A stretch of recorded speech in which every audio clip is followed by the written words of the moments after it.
Bismillahirrahmanirrahim. Assalamualaikum warahmatullahi wabarakatuh. Alhamdulillahirrabbilalamin. Puji syukur atas kehadirat Allah Subhanahu wa Ta'ala, karena pada kesempatan kali ini saya akan membawakan materi yang berjudul Keamanan Cyber yang dibawakan oleh Harumi Kobayashi. Pentingnya keamanan cyber di era digital ini tidak dapat disangka. Pada presentasi ini, Anda akan belajar tentang ancaman dan teknik-teknik keamanan cyber serta cara melindungi data penting. Sebelum saya memulai materi pada kesempatan kali ini, saya berterima kasih kepada Bapak dosen pengampu, Bapak Febri Hidayat Saputra, Eskom Mkom, karena telah memberikan saya kesempatan untuk membawakan materi walaupun lewat record seperti ini. Pada bagian kali ini, apa itu keamanan cyber?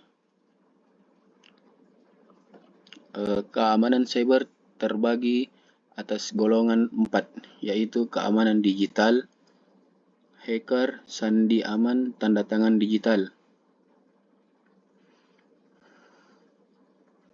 Pada bagian keamanan digital, keamanan cyber adalah perlindungan terhadap serangan dan ancaman terhadap sistem komputer dan data digital. Kemudian pada hacker, keamanan cyber adalah perlindungan terhadap serangan dan ancaman terhadap sistem komputer dan data digital. Sedangkan sandi aman, kesalahan dalam penggunaan atau penyimpanan sandi dapat menyebabkan terjadinya pelanggaran keamanan yang cukup besar. Selanjutnya pada bagian tanda tangan digital. Tanda tangan digital adalah cara yang aman dan sah untuk mengidentifikasi pengguna dan mengamankan data. Selanjutnya pada bagian pertama, ancaman keamanan cyber. Pada bagian virus dan malware dapat merusak sistem dan data serta membuka pintu bagi para peretas untuk melakukan serangan pada jaringan. Pada bagian slide ini terbagi menjadi 3, yaitu phishing, serangan DDoS, yang terakhir tidak memperbarui perangkat lunak. Pada bagian phishing ini adalah teknik yang digunakan untuk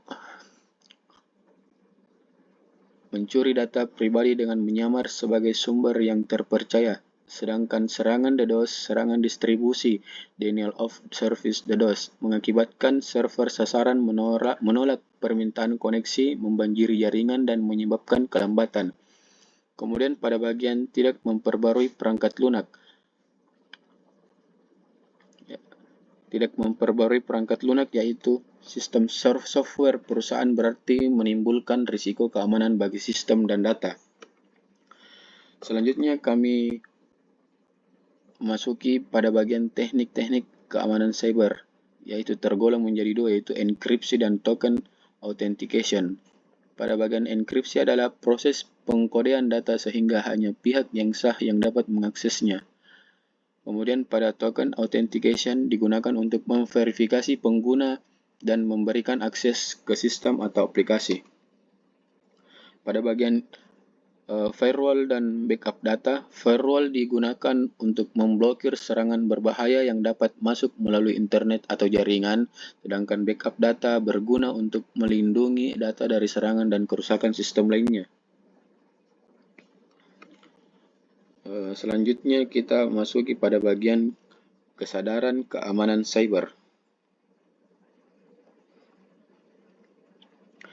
Yang pertama, pendidikan terus-menerus, yaitu memperkaya pengetahuan mengenai keamanan cyber dan cara melindungi sistem dan data. Kemudian pada bagian proteksi sandi, menggunakan sandi yang kuat untuk melindungi hak akses dan data pribadi. Selanjutnya yang bagian ketiga, kredensialisasi dan sertifikasi cyber security. Mendapatkan kualifikasi dan sertifikasi cyber security untuk meningkatkan kualitas dan keamanan bisnis. Selanjutnya pada bagian pentingnya melindungi data penting. Pada bagian klasifikasi data, identifikasi dan kategori, identifikasi, kategorisasi, dan perlindungan data berdasarkan tingkat rahasia. Yang bagian kedua, backup dan recovery. Menyiapkan rencana perbaikan dan pemulihan dalam kasus kehilangan atau kerusakan data. Kemudian bagian ketiga, filter email. Melakukan scan email dan filter berkas untuk melindungi perusahaan dari email spam dan serangan virus. Kemudian pada bagian merasakan konsekuensi dari kegagalan keamanan cyber. Yang bagian pertamanya itu kerugian pada keuangan.